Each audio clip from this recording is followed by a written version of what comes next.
Well, joining me now from Future Cities Project is a good friend of mine. We've met a few times, actually. The last time was at a conference that Claire Fox had hosted, and we had a tremendous time up there as well. He's joining me now from Chester, Austin Williams. Austin, how are you?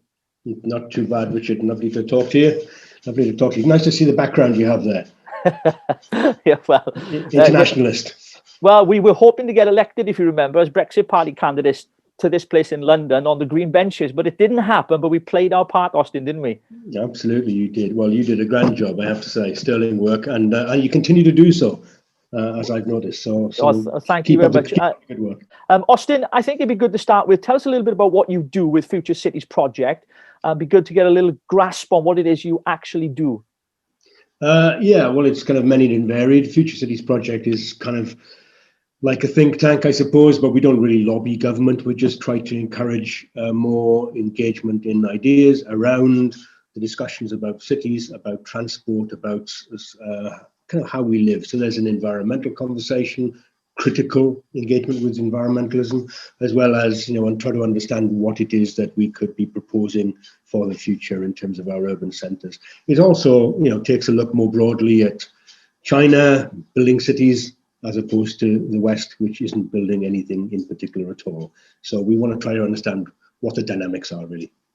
Yeah, you come into that. I mean, obviously, I can speak from the context of Wales, as you know, I'm going to anyway. I mean, we've seen very high levels of deprivation for many, many years in Wales. And, we see vanity projects that the Welsh government come out with that have no real change for the people of Wales. This infrastructure that they put in place, really, for whatever reason, it doesn't seem to benefit the people of Wales in the way that they say it's going to. It's been a reality of many years. And I'm just wondering, with all this been going on with the Brexit, the negotiations, the deal this week in the news, of course, do you think that Brexit has indirectly or directly impacted society, and in particular our towns and cities? Well, I mean, at the moment, I suppose it's an impact on our ambitions, isn't it? And there's obviously there still is that Brexit Remain divide.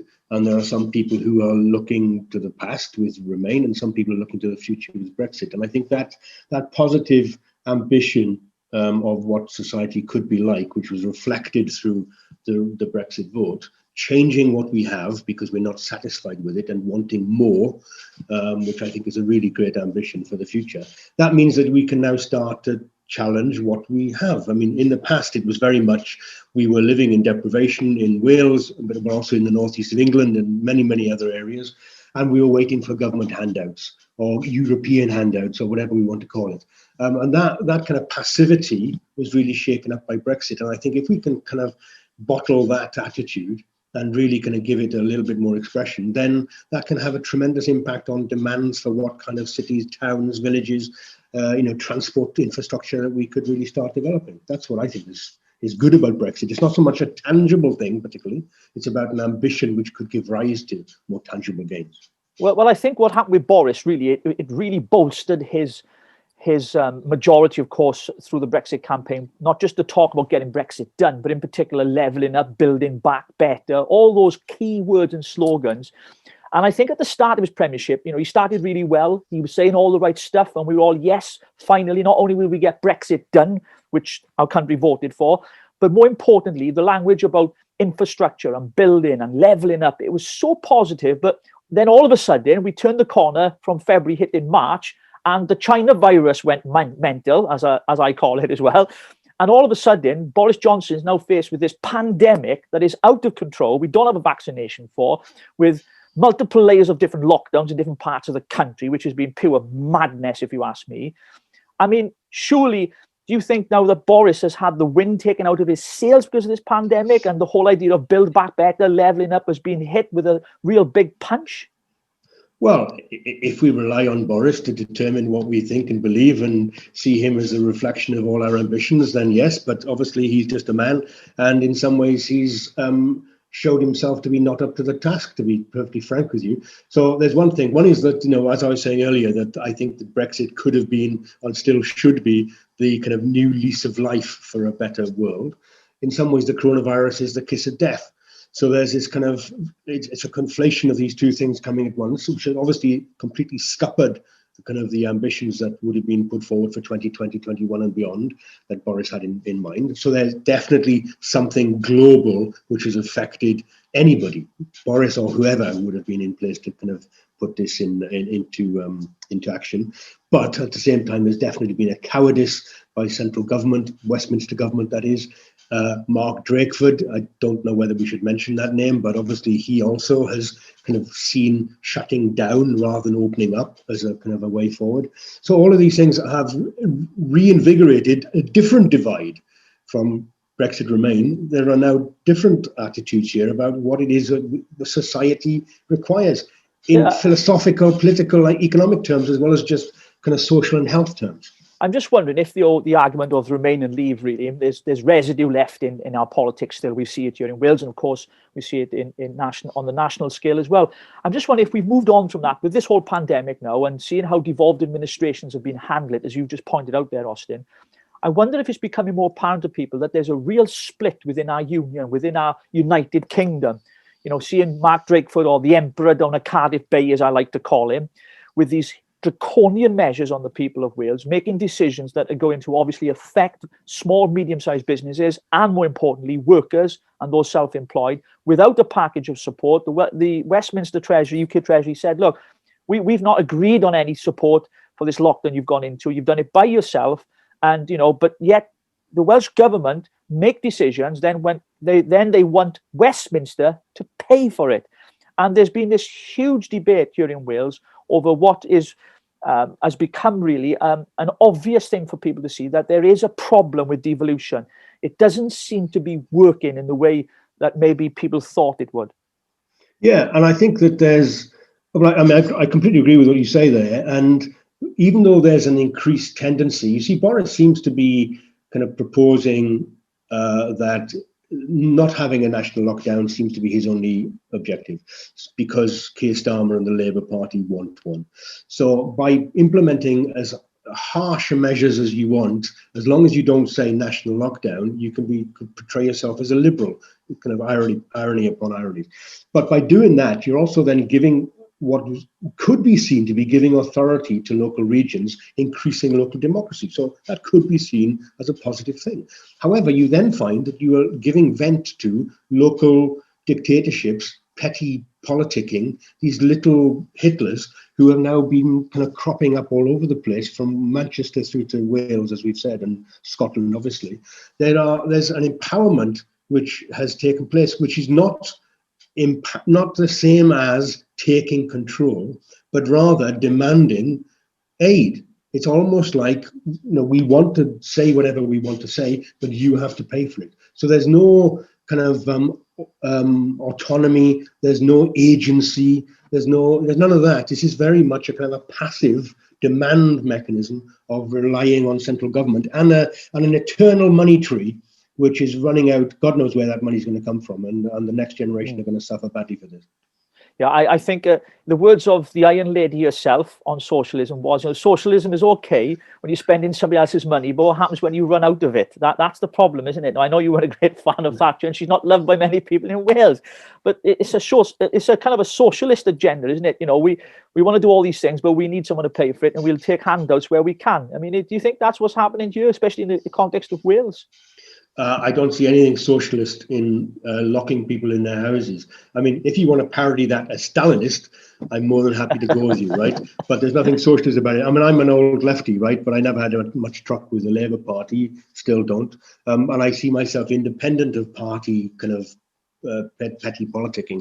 It's more about what is it that we need, and whoever's saying anything constructive and progressive, I'm kind of going to listen to them, or at least give them the time of day to see where we're going. But I do think that the handout mentality, which I don't think is necessarily socialist in its very essence, but that is becoming almost the mantra of everybody across the country, from businesses through to local governments to devolved administrations, demanding a handout from where? Because the productive economy, which actually makes the wealth, is now being shut down. So I don't know why nobody sees this irony. There is a madness. Somebody was saying recently in Parliament that no wonder conspiracy theories are on the up and up. It's because anybody with a rational mind is actually trying to work out what the hell is going on. And they're coming up with all kinds of weird solutions. So it's rationalism is leading to conspiracy because nobody can understand this madness. Yeah, as soon as you say that, I was listening to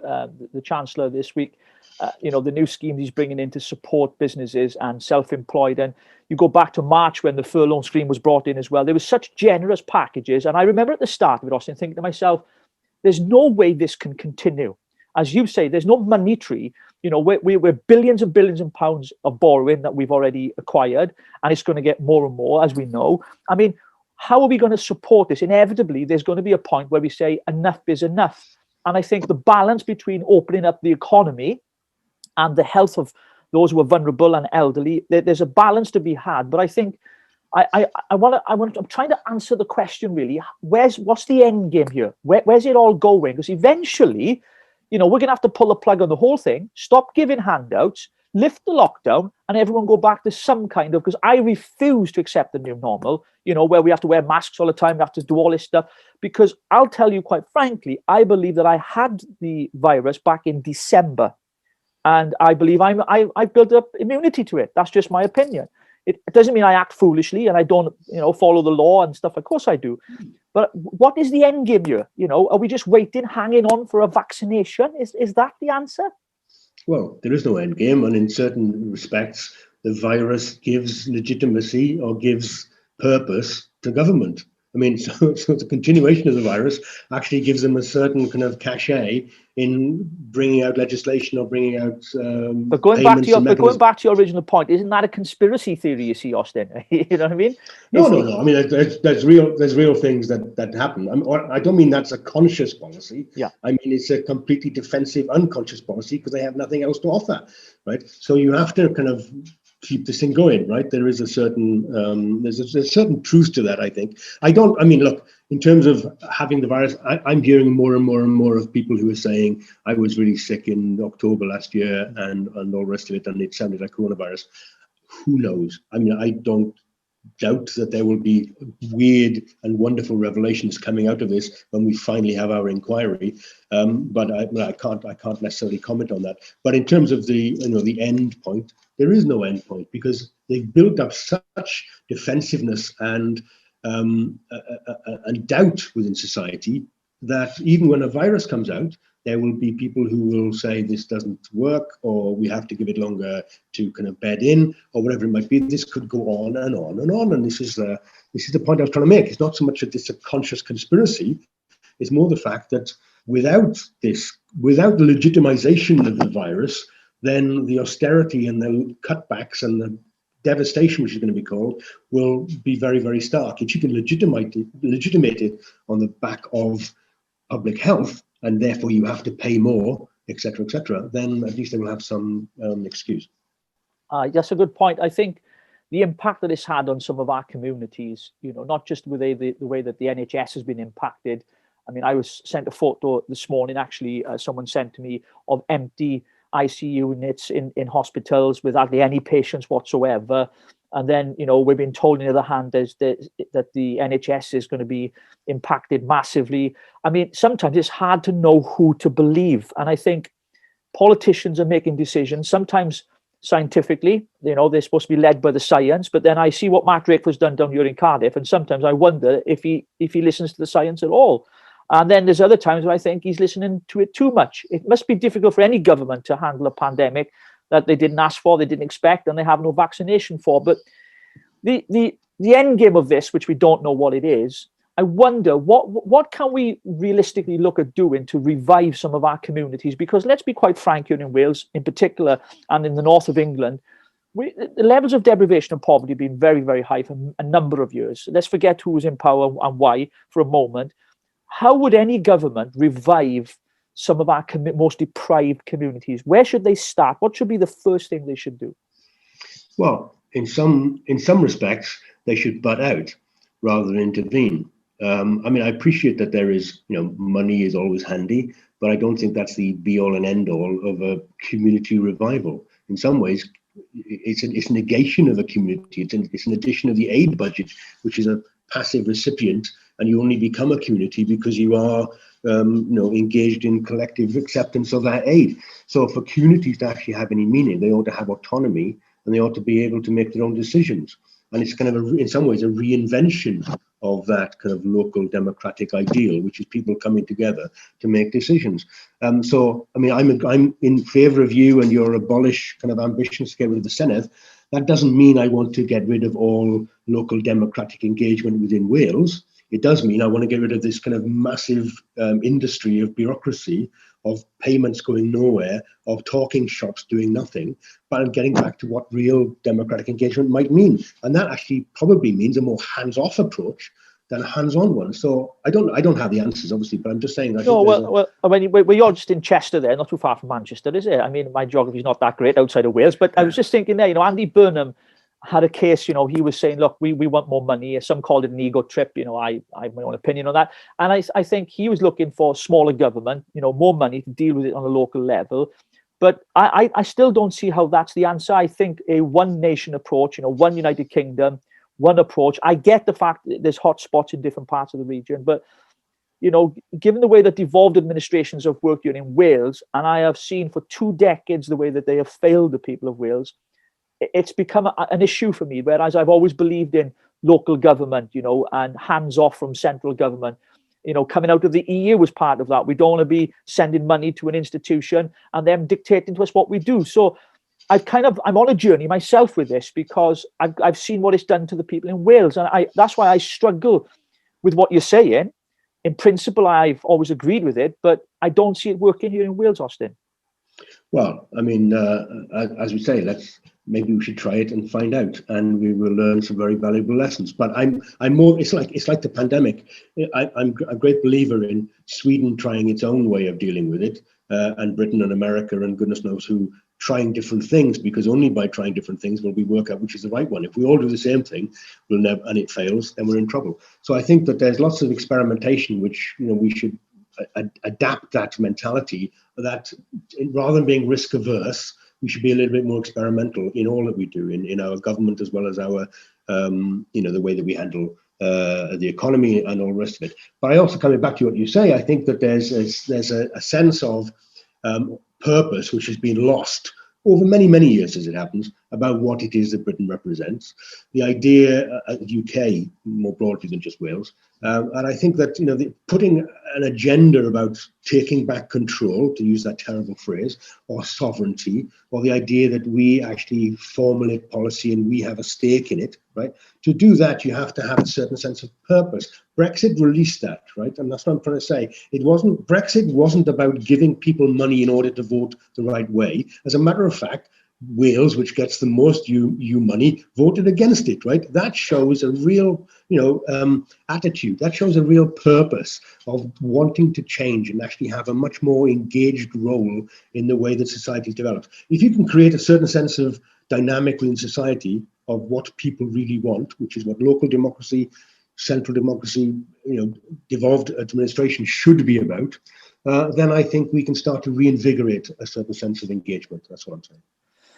Well, I mean, this said a lot there, really, but I was just want to kind of bring the interview to a close, and I know time's gone really quick, and it's not a long one. We're on YouTube, but most of you, I hope you're still watching, by the way. If you haven't hit subscribe yet, hit that subscribe button. The way that the pandemic's been handled by devolved administrations, local government, different regions, is there a case to be had, do you think, Austin? I know you're a Welshman, and a proud Welshman as well, I know, and I was just wondering, do you think there's a case then, the way that things have been handled for this pandemic, it's highlighted some of the real issues of devolution, and whether or not there is a case for to end devolution, and just your opinion I want on this, and to return to the power to Westminster? That's really the question. Well, it's a bit of a tricky one, because I've just spent half an hour explaining how bloody awful Westminster has been in this pandemic. That's the challenge, isn't it? That's the challenge, yeah. So there's, we really need to kind of re-engage politically with all of these kind of tiers of government, is what I'm trying to say. And that engagement is a much more dynamic one of the individuals in the locality, rather than it being an enforced one or a paid for one or an aid budgeted one. But I think that there's a tension. So there is, I think I said earlier, there is this tension towards more devolution, because the central government is kind of giving it up.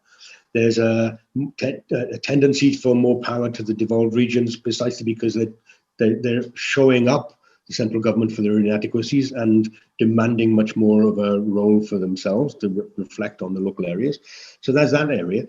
But of recent weeks, months, there has also been the fact that people have recognized how idiotic some of these clowns are, right? So, even though it might be Andy Burnham, maybe flavour of the month for a couple of days, when you realize the machine of Labourite bureaucracy that he runs within Manchester, and the money that's been spent not on Deliveroo drivers that he kind of weeps crocodile tears over all the time, but on this kind of massive industry, which is now local government, or Drakeford, or wherever it might be, these people are now actually slightly undermining their very own argument, because people are seeing it for what it is, which is a huge bureaucratic machine which really needs to be put back in its place. Fantastic. Well, our time is up. Austin, I know it's gone really quick and you've got to go to the opticians, I believe, as well. But just one more thing before you go. Nigel Farage on the Brexit Party. Do you think he's going to come back? I hope not. Brexit's done. Brexit done. As he's been recognised, one of the most significant players in British political history. I give him all credit for that, but he's got nothing to say about coronavirus. Where is he now?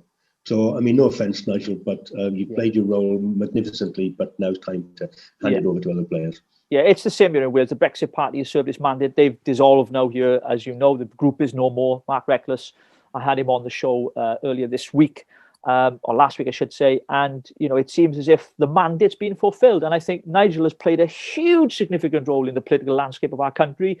He's helped to give the Conservatives a majority. We got rid of Theresa May. So we all know those successes. But I, like you, feel as if that mandate's been fulfilled and it's the end of an era.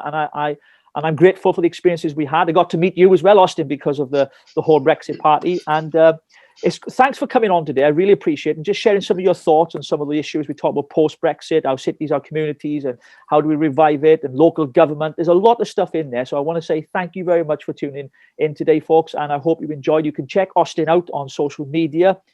He's on Twitter quite a bit as well. He's got a lot of stuff going on there. And Future Cities Project. Be sure to check them out. They've got some books, some great articles, and lots of stuff on their website. Thanks for tuning in on a Wednesday night. I'll catch you on Friday on Rich Politics.